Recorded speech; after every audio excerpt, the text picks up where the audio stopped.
start by allowing the panelists to introduce themselves, their organization, and some of the work they do.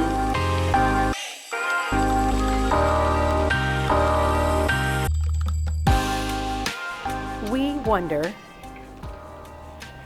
the ways in which Black men can be, should be, and would be willing to engage in conversations about violence prevention and domestic violence, family violence, and community violence as we see them as intersecting.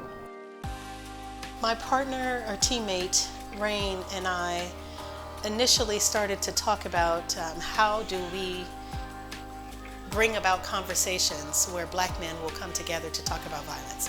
And we explored a number of different avenues. So we're targeting entrepreneurs, we're targeting organizations, agencies, we're targeting some individuals, but mostly people for whom conversations about violence don't take place as a part of their regular course of work or their regular experiences for what they're doing.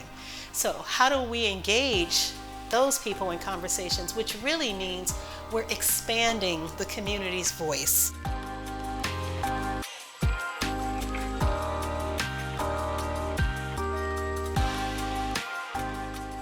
Sometimes, if there's violence in the home, no one will act as if there is. And to a larger degree, we have a lot of what we call cognitive dissonance, where we don't acknowledge the elephant in the room in our communities and in our nation. And so providing a space and opening a door to have a platform to have this conversation is very beneficial, and we can see from what we saw, the tears, the emotion that's connected to it, and a lot of the kind of passion that's there. I think it's ultimately something that we're going to have to do if we really want to get better. And hopefully it'll lead to further conversation about the issue. Men should be talking about it among themselves. Men and women should be talking about it without finger pointing. We should recognize the historical influences on us.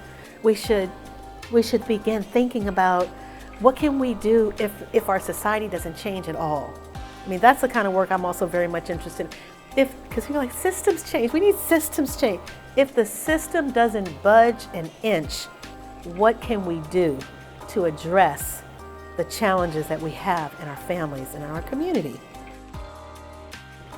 Just coming together to have a conversation about a thing or being engaged in conversation about a thing, no, does not ultimately get you to deal with that thing.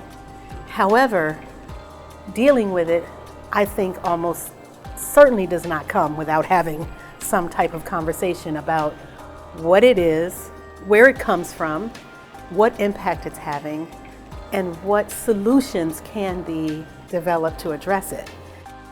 The people who are most impacted by an experience are the ones best suited to address it and to even potentially correct it. I believe that this organization today was definitely helpful for a lot of us to come together and hear the stories that people had to share, like the guys that was on the panel today. A lot of stories and things that were spoken today was definitely clear in how they felt. Maybe some of it wasn't understood, but I think it needs to be heard because these are the voices that's in the community. Anti-violence ventures, it's a test, it's an experiment. It opens up the possibilities of conversations that need to happen in places where it's not happening at all. And that is all that we are doing.